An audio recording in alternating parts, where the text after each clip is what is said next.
Evening.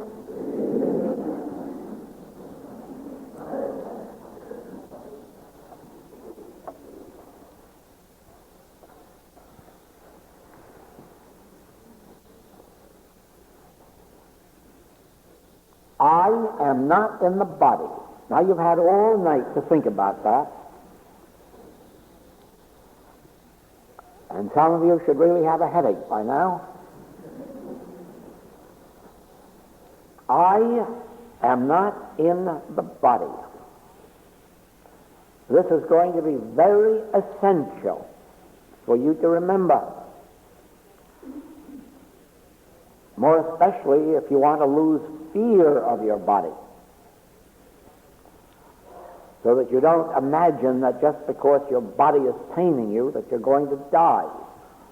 Since you're not in the body, you don't have to care much what happens to the body. I learned that lesson, too, through a practical experience many years ago. I noticed that as I drove in my automobile or walked on the streets, that my eyes were always being attracted to mortuaries. Very strange thing, but no matter where I went, it was the mortuary that hit me in the eye. And I thought that perhaps this was a little premonition. Well, I don't like those places. And I didn't like the idea of dying either. And not so much for this transition part, but I never did get over a dread of being buried. And I was annoyed, anyhow, at this repetition of these mortuaries. One day I went to my barber and I had a haircut and a manicure. That afternoon I was driving, and again, my friend, the mortuaries were there. And all of a sudden it struck me. Where is that hair that I had this morning? Where are those fingernails that I had? They're being burned up. Well, isn't that nice? I can't feel it. I'm not there. And you know, it was very logical to me that that must be the truth about the whole body. That no matter what you did to it, I wouldn't be there. Well, this is really the truth. I am not in the body, and so whatever you do to it, I won't be there. It'll be perfectly all right. But at this particular moment, I would like you to bear this in mind for another reason. Probably you don't know this, but I feel that half of all the world's troubles today are due to the fact that they discovered psychology and psychiatry. I really feel that without those, this world would be halfway into heaven. They have so misled the world because they never discovered the secret of mind. Here they are, two mind sciences, you might say, and neither one of them know the first thing about the mind. They haven't even suspected the truth about the mind, much more discovered it. And if you would avoid much of the trouble that they are causing, you will have to know something about the mind. Now, number one, let me tell you that the mind is not a power. Not only the mind isn't a synonym for God, it isn't an infinite power, it isn't even a tiny little bit of a power. It isn't any power at all. The mind is an instrument, and nothing more nor less than an instrument. It is absolutely unconditioned in its primal essence, It is neither good nor evil. It has no qualities of good or of evil. It is just an instrument given to me for my use, for your use. Do you not say, my mind, his mind, her mind? Well, you couldn't say his God or her God or my God. There's only one God. There is no such thing as my God. There is no such thing as your God. Again, the mind isn't you. Otherwise, you wouldn't be saying my mind, his mind, her mind. But you can say my mind, your mind, his mind, her mind, because we have a mind. We don't each have a mind of our own. There is only one universal mind, and it is an instrument. Now, because there is somebody called I, Joel, I can think good thoughts or I can think evil thoughts. I can think destructive thoughts or I can think constructive thoughts. And my mind can't do anything about it. My mind can't stop me from thinking any kind of thoughts I want because I am the boss. My mind has to let me use it for whatever purpose I want to use it. And if I want to use it for good, that's what it's going to be used for. And if I want to use it for evil, that is what it's going to be used for. Now, once you know this, you are in control of your own mind. You don't have a mind running away with you. You don't have a mind creating thoughts that you have to fear or hate.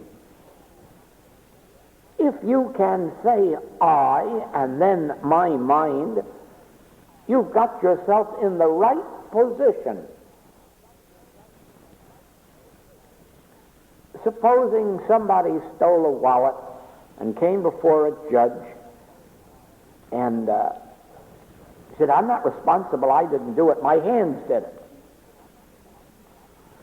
Well, you know what would happen to him very quickly? Because it's nonsense. The hands cannot do what you do not direct them to do. You are in control of your hands. You are in control of your body. If you weren't, just think what terrors would be let loose in the world if bodies could run around and do what they wanted. You govern your body. And you govern it through the mind, because it is the type of thinking that you do that results in what takes place in the body. Now, back in the ancient days of wisdom teaching, it was discovered that mind is an instrument that we can use.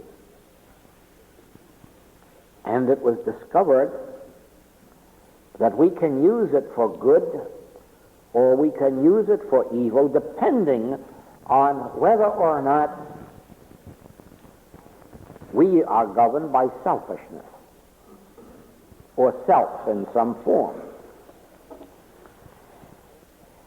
In the white brotherhoods, the mind was an instrument for good. And those in the white brotherhoods were instructed in truth and their minds were imbued with truth, and they were a blessing to everyone. By imbuing their minds with truth, they became a law of harmony unto those around them. And it was noticed that if you maintained your thought on a high level of spiritual truth and harmony and peace and love, spiritual love, that everyone who came into your orbit felt that peace, felt blessing, felt healing. Yes, but there were others who could not yet control their thought, and they discovered that by using their mind in another way, they could have jurisdiction over people. They could control them. They could dominate them. Out of this grew the Black Brotherhood. The Black Brotherhoods were really made up of those who had originally been in the White Brotherhood, but who couldn't impersonalize themselves enough to give up the desire to dominate, to get your money, to get your something or other. And in these Black Brotherhoods, they used the mind for personal gain, personal satisfaction, personal power, personal domination. And you can see how that would be. Here sits the individual back here, governing the mind and reaching out to the mind of others. Well, of course, like everything else, there is a law that evildoers always neglect. They keep it well behind them for fear they may have to face it, and they don't want to. And so by putting it behind them, they can ignore it, pretend it doesn't exist. This is the law that as ye sow, so shall ye reap. As ye do unto another, it shall be done unto you. But there are no evildoers even in this day who will agree that this is a law. How could they agree on it and keep on being evil? They know they're predicting their own end. It's much better to put it behind you and not look at it and make believe it isn't there. Then when the evil happens to you, say, well, you know, I just made a mistake or it wouldn't have happened. So it is that the White Brotherhoods flourish under different names, and good continues to flourish, whereas always the Black Brotherhoods have their day and their ending, and under one name or another come to an end, just as individuals who may not belong to an association of Black Brotherhoods, organizationally speaking, do by their actions make themselves part of Black Brotherhood. They must inevitably end through the law of karma. As ye sow, so shall ye reap. And if you sow to the Spirit, you reap life everlasting. If you sow to the flesh, you reap corruption. Now then, think of yourself sitting back here, and you have a mind. If you keep your mind imbued with truth, if you keep your mind imbued with motives of love, of sharing, of giving, not of getting, not of taking, not of dominating, if you keep your mind imbued with love, with truth, with life, with peace, with an unselfedness, you are reaping life eternal, immortality, eternality. If you imbue your mind with selfishness, greed, lust, animality, doubt, fear. You're just laying up corruption for your own experience. Because after all, you are the one deciding. Now remember, this choice is not given to the man out there on the street. Because there's no one out there teaching him that he has this choice. No one out there, well, to begin with, he himself isn't ready to receive the teaching, or he'd be inside instead of outside. Now,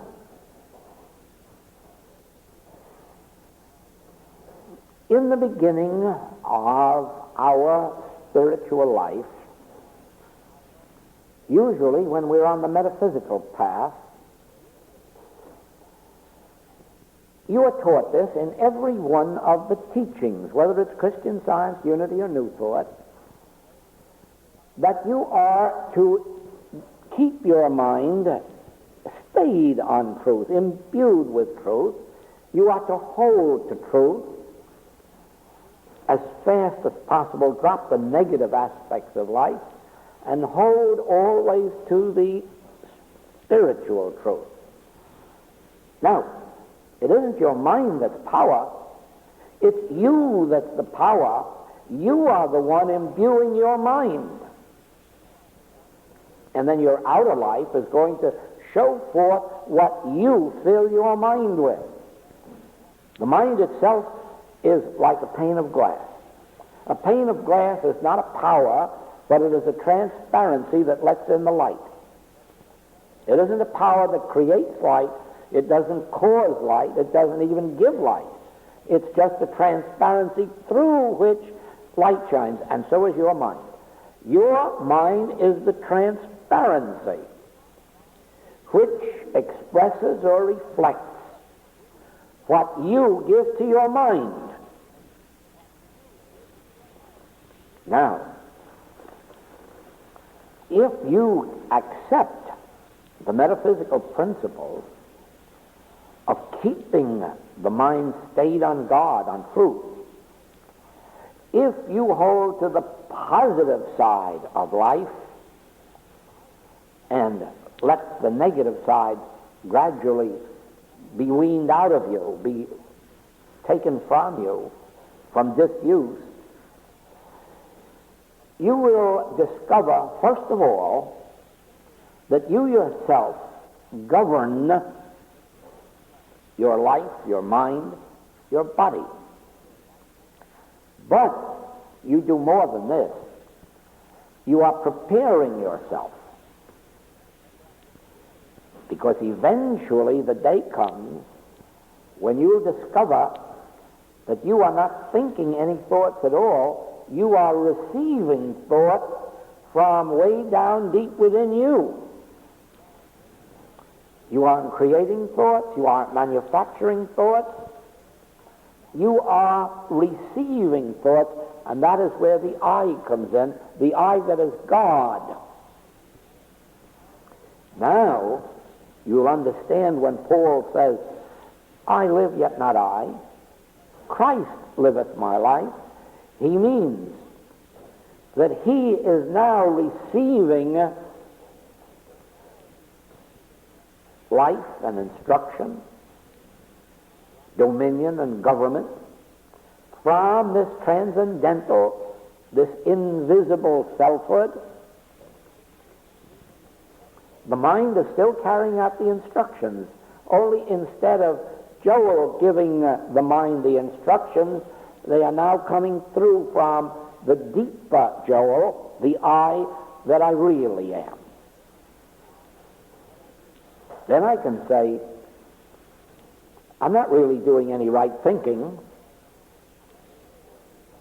As a matter of fact, I'm not doing any thinking. Thoughts are appearing. Thoughts are coming to me.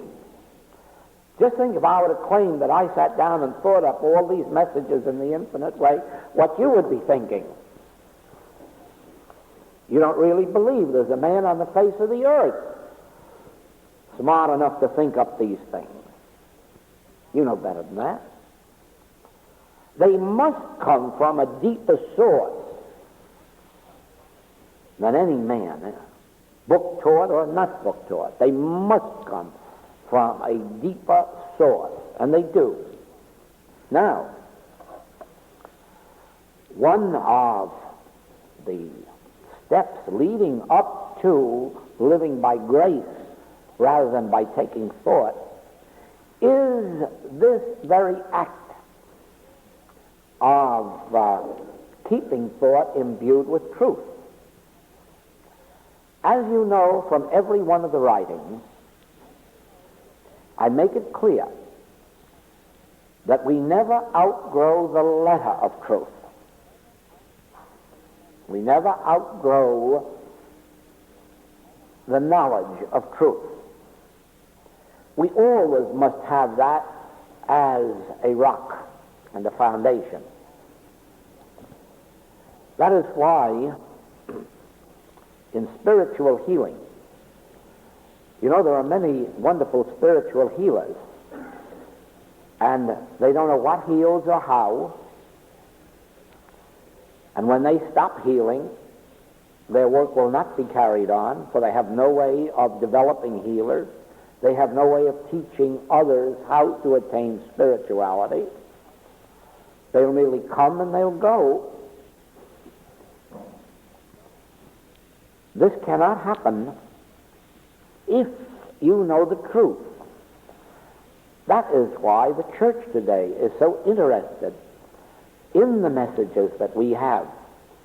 They have some good spiritual healers, but they have no teachers, because they have no teaching.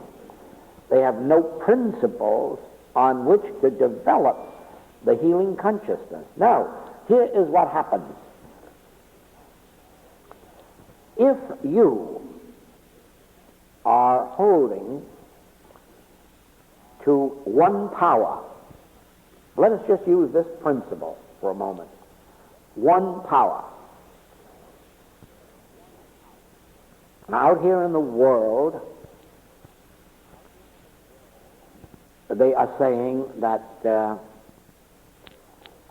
Russia is a power. And over here they are saying that flu is a power.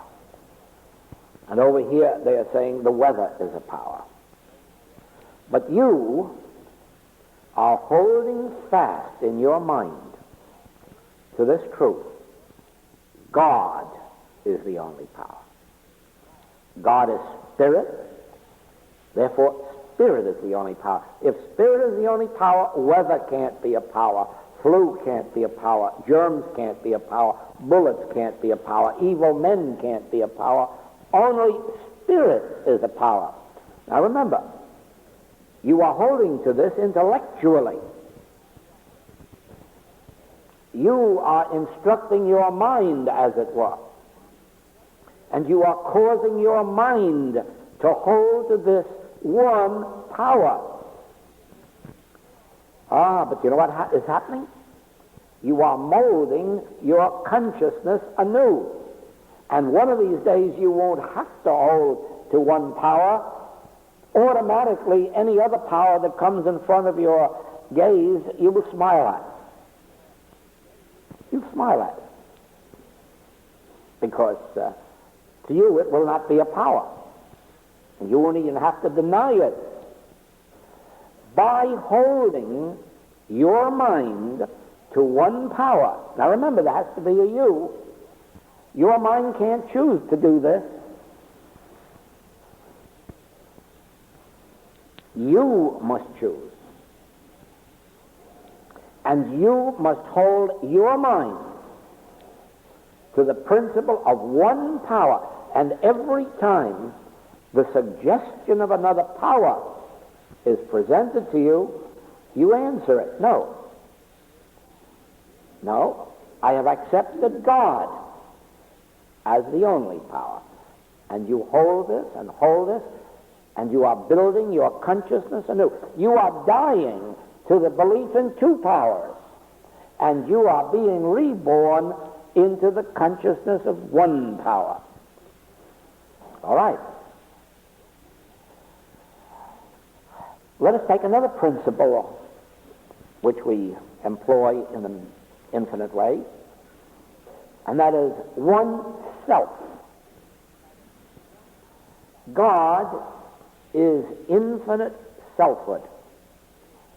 God is my selfhood. God is your selfhood. There is only one selfhood. All right. Now you take that principle. But remember, your mind can't take it. It must be you that takes it.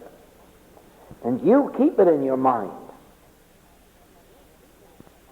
And then every time somebody talks about a bad selfhood, a dangerous selfhood, an insane selfhood, you come back with, but there is only one selfhood, and I am that self. I am, God is. And you hold that in your mind against every appearance out here of a male self and a female self and a poor self and a rich self and a sick self and a dying self, and hold to I and my Father are one, and that's the only self. And this constitutes myself and yourself. And therefore, there is but one self. And then you have a story like this newspaper article, the healing of insanity, or a healing of bad temper, or a healing of something else. But remember, your mind couldn't decide on any of this. You used your mind to hold this truth against the appearance. And as you did, you died to the belief of many selfhoods. And you are reborn into the consciousness of one selfhood. So, supply. The whole of universal belief is that supply is out here, and we work for it, lie for it, cheat for it. If we can't get it any other way, we pray to God for it. But the truth is, I am supply. I am the meat and the wine and the water. I have meat the world knows not of. Now, you know, if my mind knew this, well, we just wouldn't be here receiving instruction. The mind is ignorant of this until we receive this instruction. Now we receive this instruction and we hold it in the mind. We keep our mind imbued with this truth that I am supply. I am the way. I am the meat, the wine, and the water. I have meat. Now, I know that tomorrow the temptation comes, well, you haven't enough for this, you haven't enough. But I answer, wait a minute. I'm not judging by appearances. I am now judging by the truth. And the truth is, I have meat the world knows not of, and I have 12 baskets full left over. And I hold that. That becomes imbued so in my mind that I'm dying to the belief of lack, and I'm being reborn into the consciousness of omnipresent abundance. Many people wonder why they have a demonstration of supply, and then maybe next year another demonstration of supply and another one. Why isn't it permanent? The reason it isn't permanent, you haven't attained the consciousness of it. You've merely had a demonstration of it by some temporary right thought of your own or the benefit of somebody else's consciousness, but you haven't got the attained consciousness of supply. The same way, you can go on being sick every year and have a healing, but it isn't necessary. You can attain the consciousness of health. Takes a while. It takes a while because you have to die daily to the world's belief in two powers. And you have to be reborn into this new consciousness of one power, and I am that one power. It isn't a power that acts on me. It's a power that acts through me. I am that power. Now, when you see this, can you not almost see your mind out here as a beautiful, clear, empty transparency, just waiting for what you're going to fill it with? And obedience, it'll take on all the evil that you want to give it. It'll take on all the good that you want to give it. It'll mix the two together for you, if you like, and then you'll be a human being. A combination of good and evil. You are only divine when you have emptied yourself of the universal belief in two powers or a personal selfhood that you're trying to aggrandize. Make it richer or make it wealthy or make it famous. When you get rid of that and realize that the selfhood that you really are is God, it doesn't need any glamorizing. It doesn't need any public adulation. It doesn't need any public fame. You're already, I and the Father are one. More than that you can't be. And any movie star will tell you what a farce it is to get famous. Of course, you sell your birthright for a mess of pottage when you let yourself become famous and have the world chase after you because it's got a crown in one hand and a cross in the other. And don't think it'll ever be satisfied until you mount that cross. Every champion has discovered that. As soon as he's champion, they begin cheering the other fellow. Everyone wants the champion to get knocked out. Oh, the preacher. All is vanity. All is vanity, says the preacher. It really is, because you've got that which is beyond price. You've got your true identity as God being. And more than that, you can't have. And you're far better to have it secretly, silently, sacredly, than to make a public display of it. In the same way, you have a mind, and it's a beautiful instrument, a beautiful transparency. It'll take anything you give it. Now you keep it filled with one power, so that every appearance out here of two powers, you're holding up your mind and saying, no, I accept God's Spirit as the only power. Oh, the word law. We have legal law, we have material law, we have mental law. You stand up there and say, no, I don't accept them. God is law, and God is spirit. All law is spiritual. As you do, you'll be dying to your fears about other laws, and you'll be reborn in the consciousness of one law. Now, you will discover sometime or other that there are some people who are pretty weak mentally, and it isn't difficult for you to dominate them or take advantage of them or get them in your control. Just remember this: as ye sow, so shall ye reap. Don't forget this: when you use a power for personal gain, for personal self, you're selling your birthright. It's the era of the Black Brotherhood. Now, you know, it is one of the great blessings of metaphysics, and I name them all: Christian Science, Unity, New Thought. It is one of the great blessings of metaphysics. There have been very, very few who have learned about mind who have ever in these movements used it for a destructive or evil purpose. If you study the history of these movements, you'll be surprised how little anyone has ever used the power of mind. And you know the reason?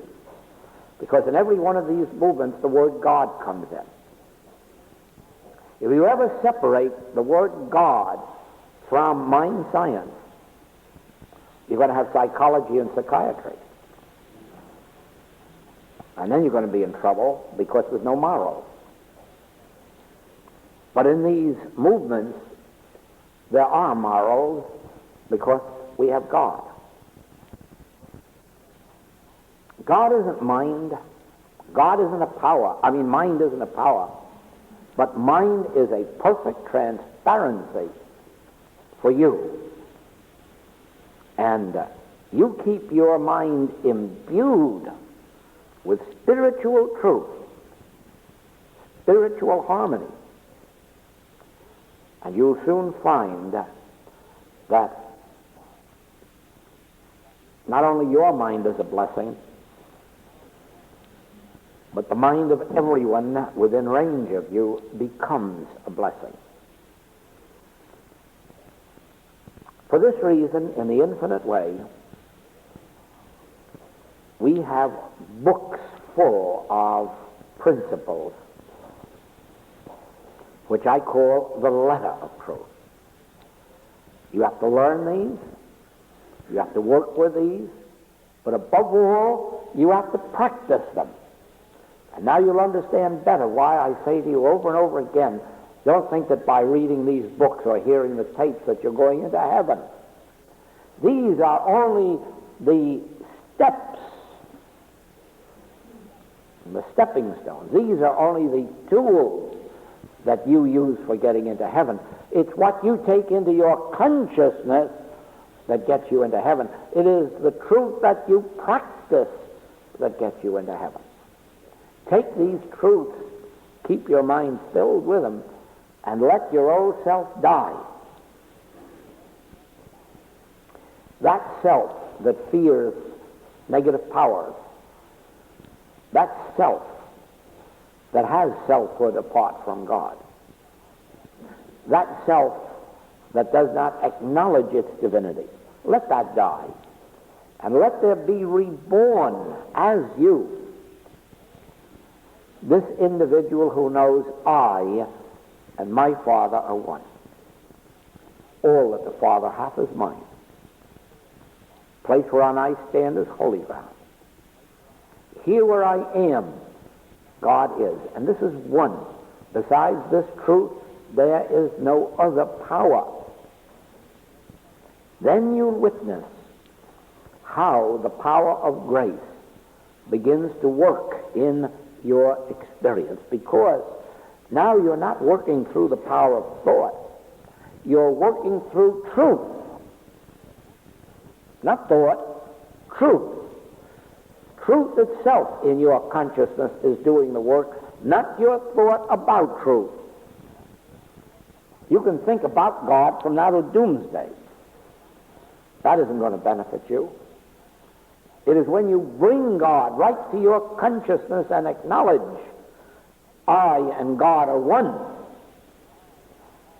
This divine selfhood of my being is God.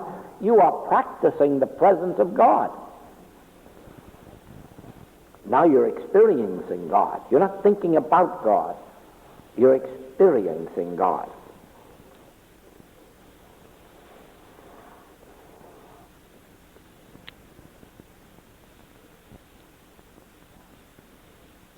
You see why it is taught that there is only one mind? There is only one mind. There is one universal mind. But you watch what change takes place in your life from the moment that you accept this one universal mind as a pure instrument, a reflector of what you hold in consciousness. Hold a lie in your mind, and you'll get 2 times 2 is 5. And a jail sentence, too. Hold truth in your consciousness, and you watch the harmony that you bring forth in your experience. But you see, there is a you, and you are the important part of the demonstration. Your mind isn't the important part. You are the important part. Choose ye this day. See, your mind can't choose. You choose. And then you hold in your mind the truth so that it becomes a reflector, a transparency for your experience. That is why when we are in meditation, this ear is open as if we expected to audibly hear. Now, we don't keep the ear open for that purpose. It is only symbolic of the inner ear that is attuned to God. Well, now, you see, I'm not thinking anything. I'm not using thoughts. I'm keeping my mind a clear transparency to receive God's thoughts. And do you remember Scripture? My thoughts are not your thoughts. My ways are not your ways. Remember that? It isn't your thought that adds a cubit to you. It isn't your thought that makes a white hair black. But be receptive to that which comes from the depth within you. When he utters his voice, the earth melteth. So it is when you are in meditation, you will first work with certain statements of truth. This helps to settle your mind into a listening attitude. Then, speak, Lord, thy servant heareth. And now your mind is all set to receive whatever grace, whatever message, whatever impulse, whatever feeling God has for you. And then you'll find that you are receiving God's thoughts, God's words, God's truth. Sometimes there'll be messages entirely different than any you have ever read. I can remember as if it were yesterday, a day more than 25 years ago, when I sat in my office and in meditation heard the voice say, mind is not God. If you don't think that was a shock, never have I come across that in any of the literature of the world. Never.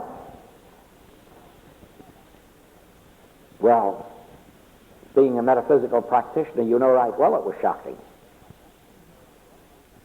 Because right there, mind was God. And I first told it to a few people who I thought would agree with me. You can imagine the amount of agreement I got. Dare to say that mind isn't God. But as I continued meditating, it followed it up. Mind is an instrument. I think tonight I have almost proven it to you. I don't know how I could present it to you in any other way to show you, except the greater proof will come as you yourself work with it and find out that you receive in your mind these truths. You hold these truths in your mind. You let your mind be the transparency and then watch the reflection in your outer life of these truths. So you will receive messages that have never been heard before. You'll receive messages that haven't been heard for centuries. Some of our students who were with me at the time still have tapes in which I told them that Jesus was a member of the Essenes, and that his teaching came from the Essenes, and at that time the Dead Sea Scrolls had not been discovered. Now we have the books published that that's exactly where his teaching came from. That's where he came from. That's where he was ordained. That came to me inwardly. It wasn't printed anywhere. You can't read it anywhere except in books published since then. We can know anything that has to do with the past, the present, or the future. That doesn't mean that we should waste time trying to find out if we were a king 3,000 years ago or a queen at the court but anything of the nature of truth we can bring forth as well as anyone else. There is no one of us set apart to be truth teachers. To some extent, everyone can bring forth truth from within their own consciousness. Not all equally, because our background has something to do with it. How long we've been on the path, how many generations we've been on the path, what previous training we've had. But to some extent, everyone who has been led to a truth teaching is already prepared to receive truth. But where will you receive it? The kingdom of God is within you. It is only then as you learn not to take thought, but to be still, that you will receive these impartations from within. Some of them will be messages. Some will only be impulses. Some will only be feelings. But all will have some definite fruitage in your life. One thing is certain. From the time when you begin to contact the source of your life, the source of your wisdom, which is infinite divine consciousness, your real divine selfhood or Christhood, from the moment you begin to contact that, it begins to feed you and clothe you and house you and instruct you, guide you, maintain you, protect you. It does that. I live, yet not I. This inner self, this greater self, he that is within me that is greater than he that is in the world, the God self, the Christ self, the spiritual self, the divine self, this it is then that appears outwardly. And the beautiful part is that our mind plays such a tremendous function in it all. It is through the mind that we become aware of these truths. And the mind becomes a reflector, and our outer world takes on the nature of the truth that is being reflected.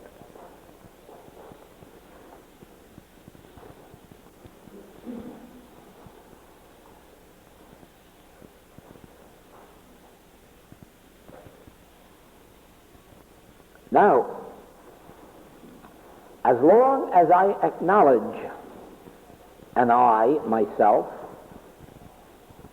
as long as I acknowledge an invisible and incorporeal mind and keep that mind filled with truth, if there is anything wrong with my brain, that will correct it. If there is anything wrong with my body, that will correct it. There is the modus operandi. I know the truth. I know the truth in and through my mind.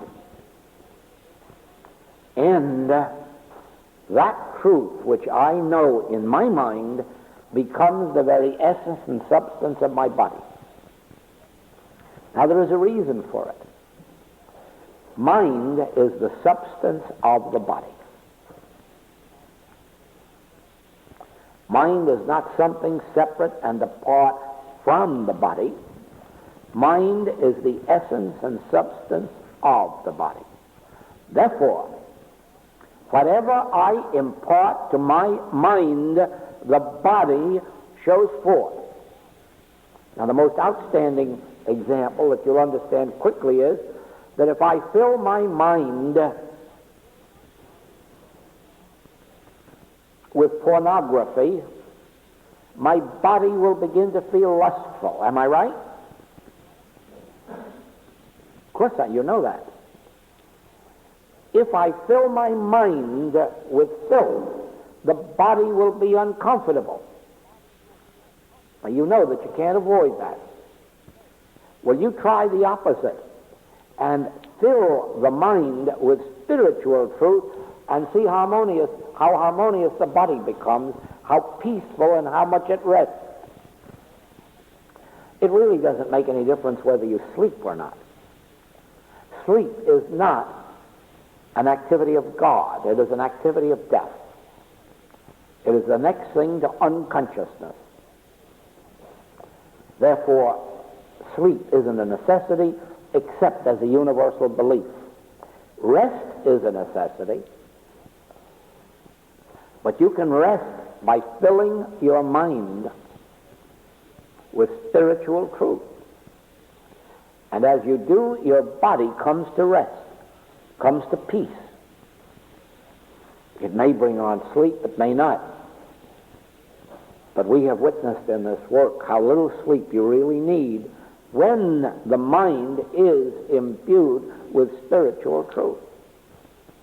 Because whatever the nature of the substance you fill your mind with, that is what your body responds to. Now that is the secret of the metaphysical treatment. If a practitioner declares the truth about God, man, and body, and law and substance, you have a healing in your body. Whether it's a cold that's removed, or a fever that's removed, or cancer that's removed, or insanity that's removed, what does the removing? Somebody prayed. Yes, but what does it mean, somebody prayed? Somebody filled their mind with truth.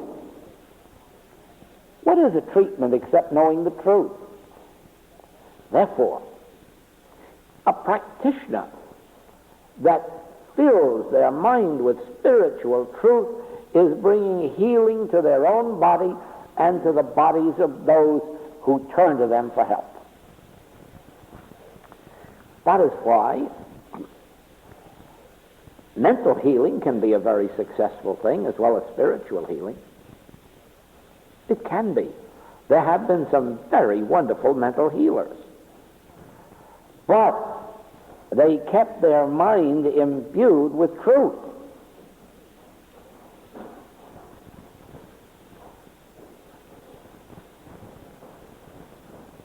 They were men of moral integrity. They were men of spiritual integrity.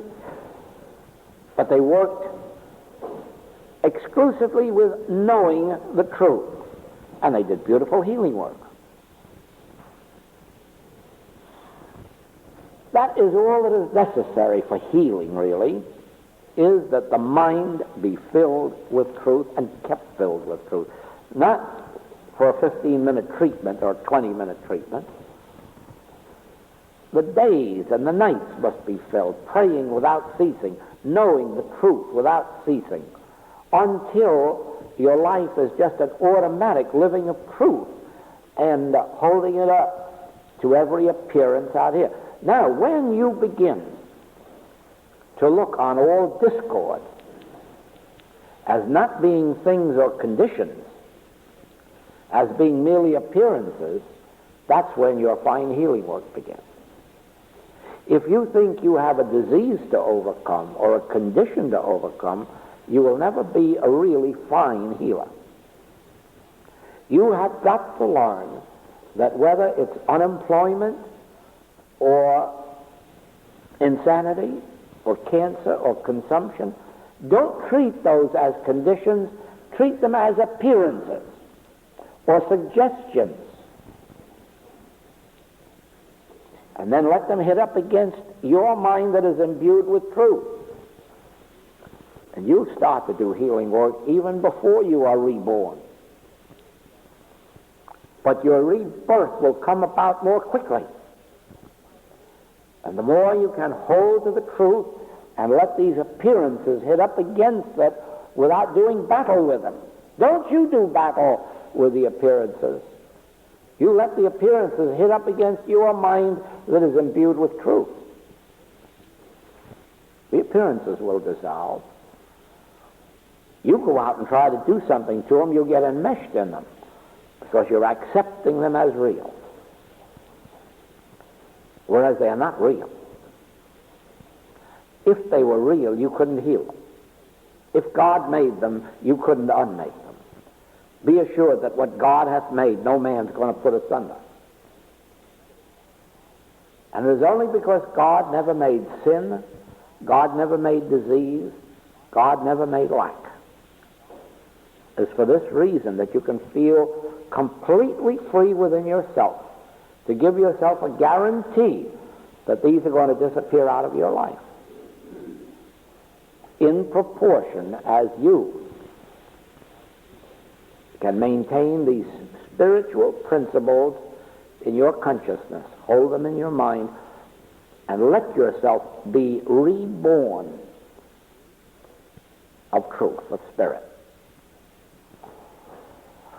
Well, you know, we have had a class such as none we've ever had here in England, or I think any place else on the globe. And I feel very free in saying that I don't think you're going to get the utmost out of this class unless you hear it 2 or 3 or 4 times. So I think that the more you can make arrangements to hear these tapes somewhere or other, the better it is going to be for you. Now, you've had the benefit of the class and you've paid for the class, and now all you have to do is to live it over 2, 3, 4, or 5 times so as to get the utmost from it.